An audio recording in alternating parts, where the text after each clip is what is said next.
Sa kalagitnaan ng himpapawid, si Baek Xiaochun ay nakalutang, ang mga mata ay malamig na parang yelo sa freezer. Ngunit nang marinig ang tinig ng kanyang shizun na umalingaw sa kanyang isipan, ang kanyang mga mata ay biglang kumilos. Parang kiniliti ang kanyang utak sa tamang lugar. Xiaochun, Xiaochun, Xiaochun, huwag ka nang matulog.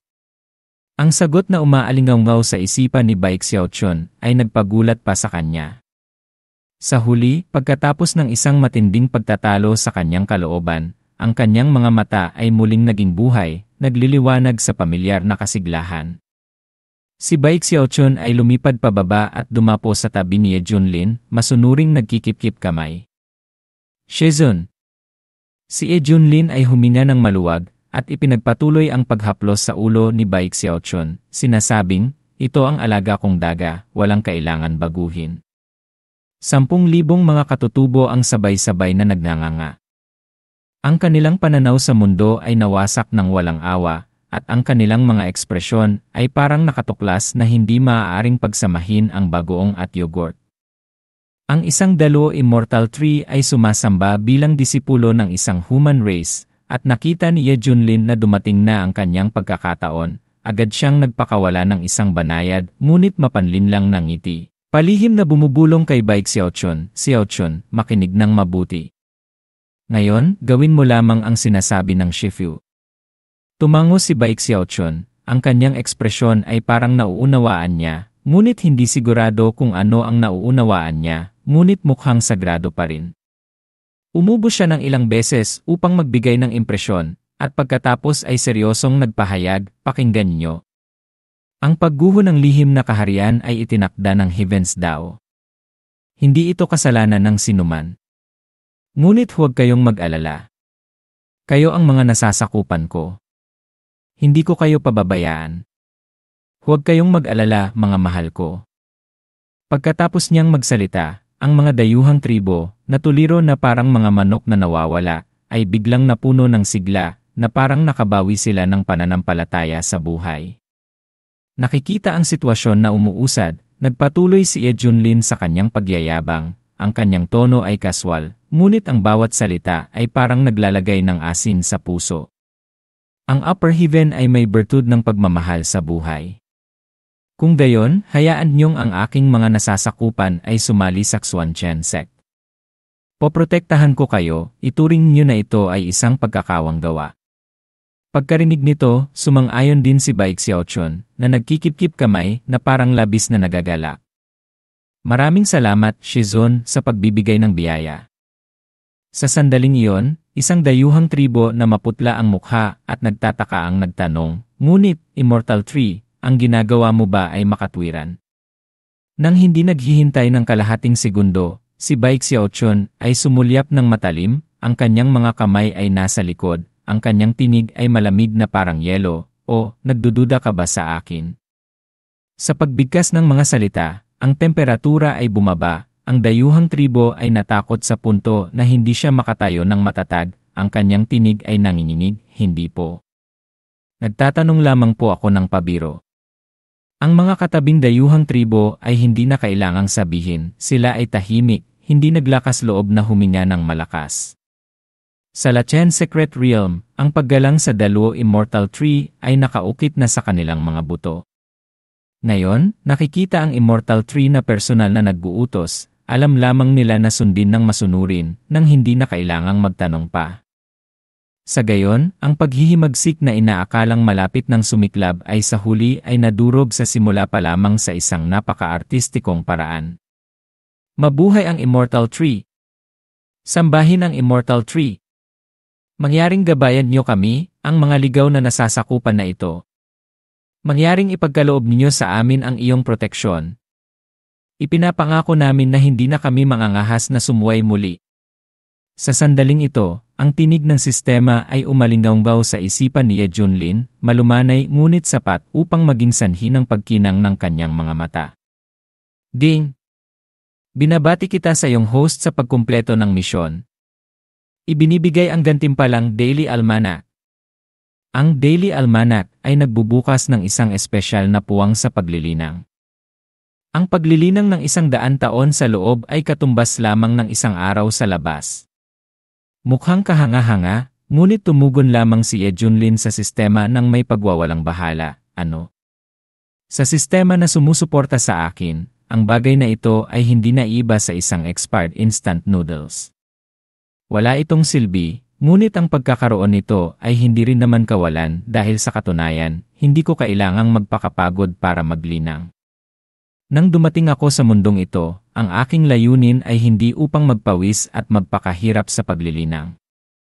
Ito ay upang tamasahin ang marangyang buhay, kumain ng masarap, magsuot ng maganda, umupo sa lilim, at kumain sa mga gintong plato. Hayaan ang sistema na mag-alala tungkol sa iba pa. Antas ng paglilinang. Paumanhin, Ye Junlin, kailangan ko lamang kumain, matulog, at maglaro upang lumakas. Bakit ako kailangang magpakahirap? Bagamat hindi niya pinansin ang Daily Almanac, may pumasok sa isipan ni Ye Junlin. Sandali, hindi ko ito kailangan, ngunit kailangan ito ng aking mga disipulo. Ipagamit ko ito sa kanila, upang magsikap sila, samantalang ako'y nakahiga lamang at mas malakas pa rin kaysa sa kanila. At si Hong Chanye. Naku, matagal na akong nag-aalangan tungkol sa kanya, ngunit kailangan ko pa ring magtiis. Ngayon, mayroon na akong pang-akit. Paumanhin, kailangan ko siyang asarin upang maglaway siya sa inggit. Dahil hindi niya ako gusto, hayaan siyang tumayo sa labas at maglaway sa inggit na ikamamatay niya. Sa sandaling iyon, ang sect leader na si Xu Yunyan ay biglang sumabog sa damdamin, halos mahimatay sa sobrang kaligayahan. Hindi ako nananaginip, di ba? Ang pinakamalakas na nilalang dito ay gustong sumali sa aming Xuanchen sect. Sa tabi niya, ang Peak Lord ng Hidden Sword Peak ay masayang-masaya, sumisigaw ng malakas na parang ayaw niyang marinig ng buong universo. Sect Leader, mula ngayon, ang ating Xuanchen sect ay opisyal na kabilang sa top 10 immortal sects ng Eastern Region. Mahigit sa 60 na mga eksperto sa Combined Essence Realm ang nanginginig lamang sa presyon, hindi pa kasama ang mahigit sa 1,000 na mga eksperto sa Transformation God Realm na nakahanay ng maayos. Ang mga eksperto sa Nascent Soul Realm ay tulad ng isang gubat, hindi mabilang.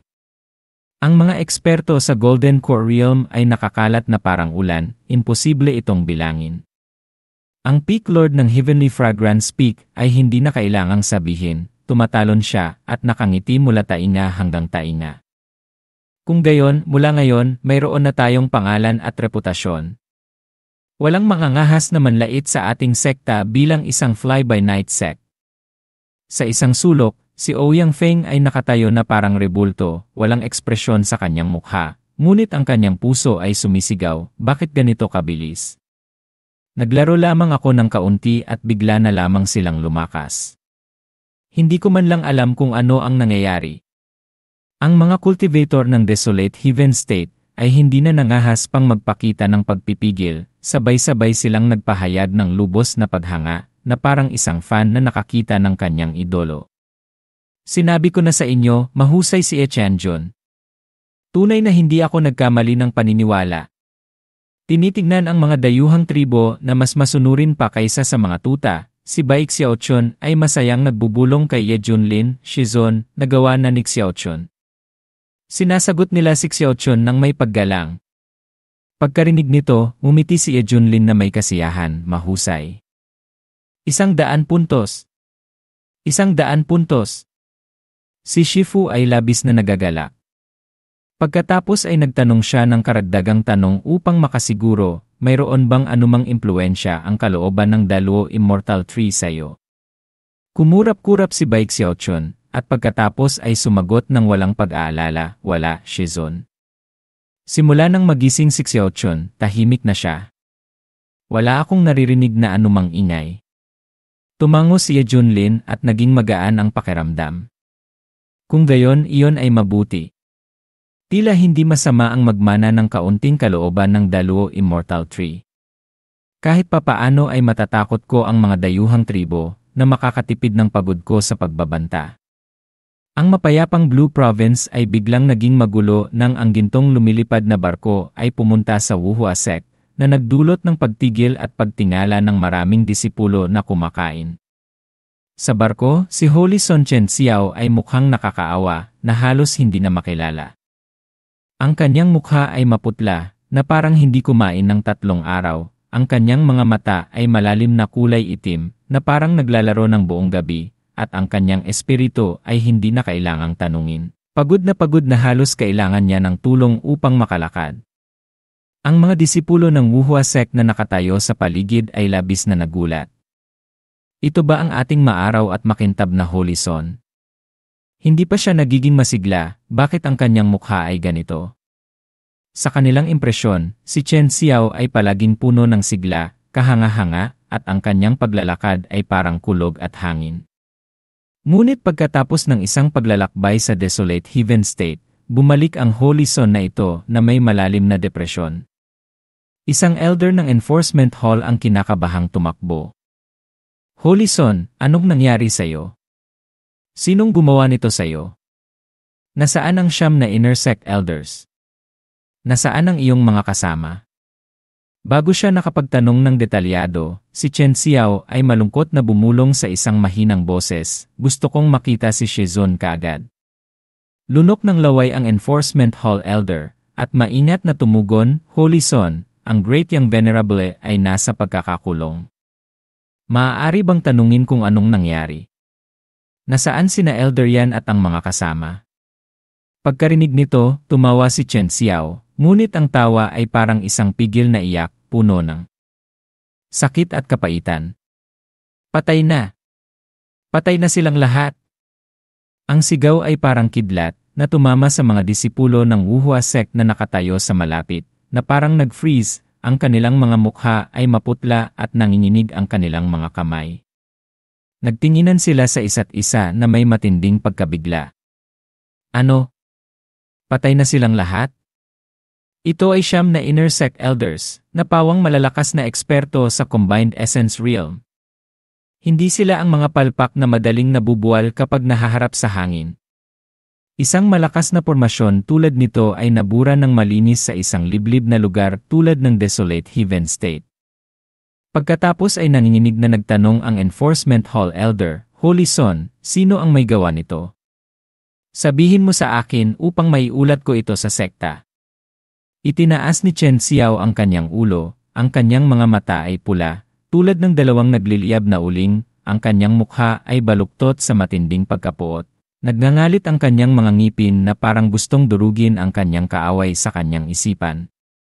Naggalit siya ng bawat salita, ang kanyang tinig ay puno ng galit, Xuanchen sect.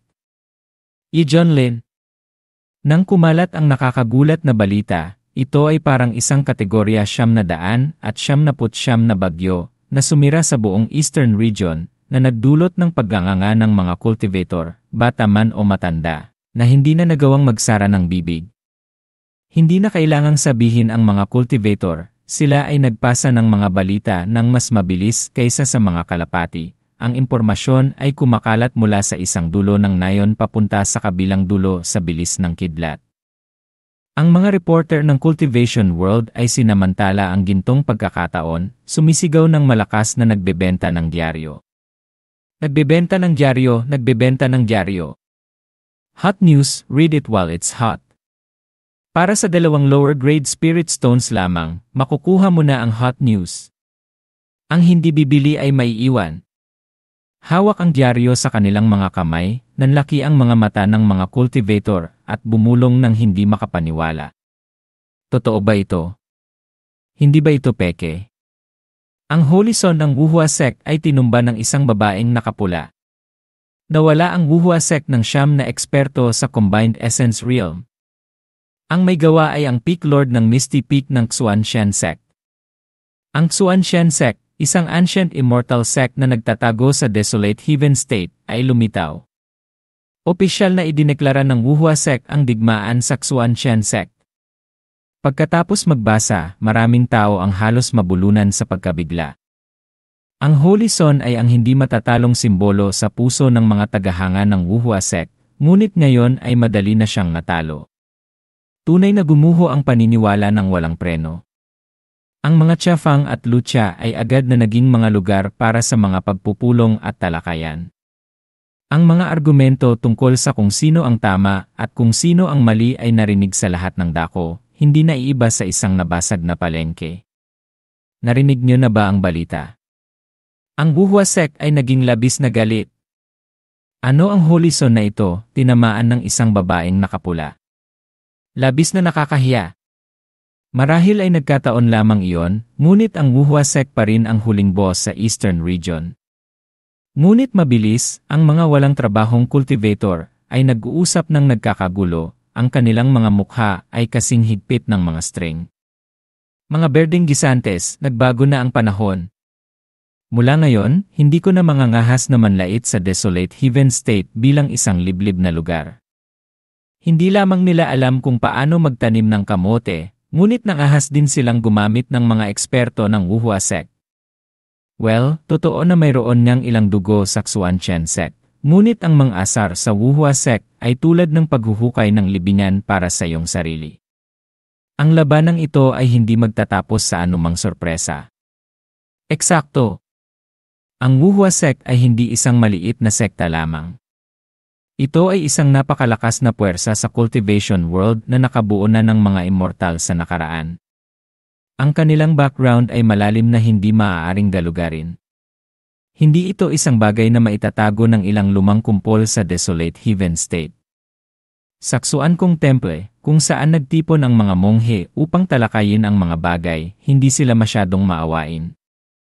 Ang pangunahing disipulo ay nakaupo ng maayos, nakakikip-kip kamay sa harap ng kanilang mga dibdib, at binibigkas ang Amitabha, ngunit ang kanilang mga puso ay sinisisi si Ye Junlin sa walang pagkabigo. Isang Grandmaster ang marahang nagbigkas ng Amitabha, ngunit nagpahayag ng isang pangungusap na mas maalat pa sa tubig ng dagat. Dahil ang Wuhua sect ay nagpasimula ng isang deklarasyon ng digmaan, kailangan nating Xuan Kong Temple na parusahan ang kasamaan at ipakita ang kabutihan, hayaan nating bayaran ng dugo para sa dugo ang Xuanchen sect. Uy, nasaan ang awa? Pagkatapos magdasal, sila ay bumaling para hilingin ang paglilinis ng iba na medyo mali. Sabay-sabay na binigkas ng mga monghe sa paligid ang aking bodha ay mahabagin, ngunit nagpapakita ng awa sa estilo ng pagharap sa sitwasyon ng walang awa.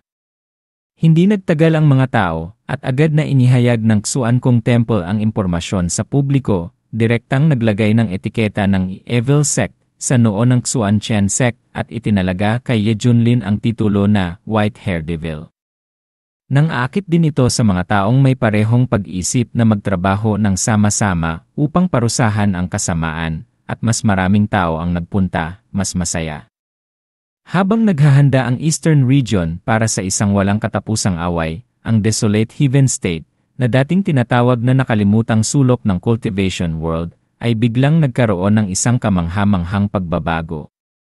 Matapos sumabog ang Lachen Secret Realm tulad ng mga paputok, ang espiritual na enerhiya na naipon doon ay sumabog, kumakalat sa lahat ng dako tulad ng pagbaha, tinatangay ang lahat ng dating paniwala. Ang lugar na dating baog ay naging puno na ngayon ng sigla. Ito ang parehong uri ng nabuwal na puno na lumalaki ng bagong usbong. Ang mga cultivator sa desolate Heaven State ay nakinabang ng malaki. Ang kanilang paglilinang ay tumaas ng mabilis na parang sila ay ginamot, ang mga mahina ay sumira sa kanilang mga hangganan, at ang mga malalakas ay lalo pang lumakas. Nagtinginan sila at hindi makapaniwala. Sa Eastern Region, ang Xuanchen Sect ay biglang naging isang pangalan na halos walang sinuman ang nag-abala, at ngayon ay sumikat na parang rocket. Lalo na pagkatapos ng pagkuha ng 100,000 dayuhang buhay para maging disipulo, ang lakas ng Xuanchen Sect ay tumaas tulad ng isang bata na kumakain ng 1,000 taong gulang na ginseng, na lumobo ng mabilis na hindi nila maintindihan kung ano ang nangyayari. Ngunit sa kabila ng kahangahangang panlabas na hitsura nito, ang Xuanchen Sect sa loob ay mainit na parang kawali ng mantika, na labis na hindi gaanong kaunti sa isang pressure cooker na malapit ng sumabog. Inihahanda ng Wuhua Sect na magpadala ng mga tropa para suriin ang sitwasyon, at sinasamantala rin ng Xuan Kung Temple ang pagkakataong isabit ang etiketa ng Evil Demon sa noo ng Xuan Chen sect. Hoy, ganoon ba ang kahulugan? Nasasaktan ka ba? Sa gitna ng kalituhan, may biglang nagtanong, bakit hindi natin nakikita ang sect leader at ang mga peak lord nitong mga nakaraang araw? Saan sila nagpunta? Narinig ko na sila ay nasa pagkakakulong para sa paglilinang, naghahanda ng pag-isip upang harapin ang paparating na labanan. Oh, tama. Si Peak Lord Ye ay malakas na, ngunit naglilinang pa rin siya ng masipag. Isa siyang magandang halimbawa para sa buong sekta. Sa tuktok ng Misty Peak, hindi ito isang eksena ng pagsasanay o mahaba at nakakatakot na mga labanan. Dito, ang pangunahing karakter ay nakahiga sa isang mahabang upuan, tinatamasa ang sikat ng araw, hindi nag-aalala sa kabuluhan sa labas. Tunay na ito ang estilo ng isang taong hindi kailangang magsikap at nagpapakilala pa rin sa buong mundo. Sa kabilang banda, si Baek Xiaochun ay abala na parang isang Michelin chef na bersyon ng chewing. Naging abala siya sa paggawa. Ang kanyang mukha ay sabik na parang nakatuklas lamang siya ng isang sikreto sa paggawa ng pansit na hindi nangangailangan ng tubig. Pagkatapos ng isang matinding seremonya, masaya siyang tumakbo, may hawak na isang milk tea na kumikinang sa nagliliwanag na aura, ang kanyang bibig ay nakangiti mula tainga hanggang tainga. Shizun, nakagawa na si Xiaochun. Ito ang kataas-taasang invincible baba milk tea na gustong inumin ni Shizun. Nang marinig ang dalawang salitang in milk tea, agad na tumayo si Ye Junlin na parang tinamaan ng kidlat. Ang kanyang mga mata ay kumikinang sa pananabik at nagmamadaling tinanong, ipakain mo kay Shizun. Dali! Kinakabahang inilahad ni Baek Xiaochun ang kanyang kamay habang gumagalaw sa takot. Narito! Hinawakan ito ni Ye Junlin at humihigop ng malalim na parang sinisipsip niya ang esensya ng lupa. Ang umuugong na tunog ng pagsipsip ng milk tea ay umalingaw ng may kasiyahan. Oh, ang galing! Ito na talaga ito. Milk tea ng universo. Xiaochun, mahusay ang iyong gawa. Pahintulutan ka ni Shifu na ipagpatuloy ang paggawa ng 50 pang bagong tasa ng milk tea. Ngunit sa pagkakataong ito, bukas palad ako at papayagan kitang pumili ng isang tasa na gantimpalaan ang iyong sarili. Tuwang-tuwa si Baek Xiaochun na parang Pasko. Talaga? Maraming salamat, Shizun. Ang totoo ay, natapos ko na lamang ang isang misyon ng sistema at nakatanggap ng sobrang lakas na gantimpala, ang Encyclopedia of Milk Tea Creation, isang bagay na kung ibabalik ko sa dating panahon. Tiyak na magiging mas malawak ang merkado at matatalo ang lahat ng tatak, mula sa maliit hanggang sa malaki. Ang aklat na ito ay hindi isang biro. Nagtatala ito ng 900 at 99,900 at 99 na recipe ng milk tea na sapat na para magbukas ng isang kadena ng mga tindahan sa kabila ng espasyo at oras. Kahit si Naxiwang o Chadingding ay kailangang tawagin ako sa pamamagitan ng angkan. Nakita si Ye Junlin na pinupuri ng mataas, magtitiwala din si Baek Xiaochun na mula ngayon. Hindi lamang mahusay si Xiaochun sa immortality cultivation, ngunit si Xiaochun din ang nangungunang milk tea master sa Eastern Region. Sa kabilang banda, si Hong Qianye ay nakatayo na may nakakikip-kip kamay at kunot noong nag-isip, habang ang kanyang puso ay puno ng reklamo. Diyos ko, ang daga na ito ay masyadong tanga. Nagagalak siyang naabuso araw-araw na parang siya ay na-promote. Marahil ay magpapasalamat pa siya sa taong nagbenta sa kanya. Ngunit bago pa man niya mapigilan ang kanyang puso, bumaling si Ye Junlin na may nagliliwanag na mga mata. Xiaohong, nakikita mo ba? Si Xiaochun ay mas masigasig pa kaysa sayo. Wala kang silbi kumpara sa isang daga. Halos sumabog ang utak ni Hong Qianye nang marinig niya ito, ngunit kailangan niyang pigilan ang kapaitan at ipagpatuloy ang pagkukunwari na maging masunurin. Shizun, hayaan mong dalhin ng disipulo ang maanghang at malakalmadong squid sa Shizun.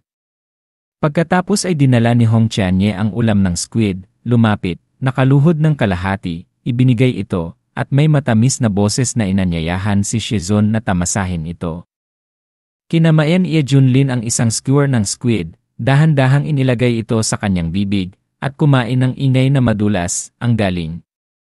Nakikita si Ye Junlin na nasiyahan, humingi siya ng karagdagang tulong. Shizon, pwede bang pumunta ang disipulo sa Daily Almanac para maglinang? Gustong-gusto ko talagang dagdagan ang aking antas. Oh, ito na ang ika-5 beses na humingi ang disipulo. 5 beses siyang nagmakaawa ngunit tumanggi, na naging sanhi ng pagsigaw ni Hong Qianye sa kanyang puso, kung hindi lang kita kayang talunin, sinuntok na kita. Ngunit kailangan ko pa ring magtiis sa ngayon, totoong mainit. Hindi nag-alala si Ye Junlin at sumimsim pa ng isang milk tea, at pagkatapos ay nagpahayag ng isang pangungusap na nakakainsulto sa puso at kaluluwa, tingnan ka. Humihingi ka pa lang, nagmamadali ka na. Nang atuwiran si Hong Qianye, ang kanyang mukha ay higpit. Shizon, sa tingin ko, kailangan kong maging mas malakas upang maprotektahan ang sekta. Ngunit malamig na tumugon si Ye Junlin ng isang nakamamatay na sentensya. Okay lang, mayroon naman ako sa sekta. Ang nanghihinang si Hong Qianye ay huminga ng malalim, ang kanyang puso ay puno ng pagdududa sa buhay. Inaakala kong natutunan ko na si Shizon. Sinadya siyang makulit. Natatakot ka na lampasan kita. Biglang isang malambing na tinig ang umalingaw-ngaw, matamis din at madaling pakinggan. Shizon, kung gustong pumunta ni Hong Senior Brother, hayaan mo na siyang pumunta. Worst, hahawakan siya ni Xiaochun. Napabuntong hininga si Ye Junlin at nagpahayag ng isang pangungusap na kaswal, natatakot lang si Shizon na maging abala ka. Nakita ni Hong Qianye na mayroon siyang pag-asa na magpatuloy. Uy, Shizon, nagmamakaawa ang estudyante na maglinang, at nag-aalala si Shizon na maging abala ang estudyante. Bukod dito, mayroon dito ang daga upang takpan ang lahat. Sa huli, umubo si Ye Junlin na parang ang galing at nagpahayag ng isang pangungusap na nagbago sa buhay ni Hong Qianye. Okay, papayagan ni Shifu kang pumunta sa Daily Almanac para maglinang. Sa wakas ay nakakuha si Hong Qianye ng isang tiket para maglinang, ngunit mainit pa rin ang kanyang puso, naghihintay na sa araw na magiging mas malakas siya kaysa sa lahat, kabilang sina Ye Junlin at Xiaochun. Naghihintay sila.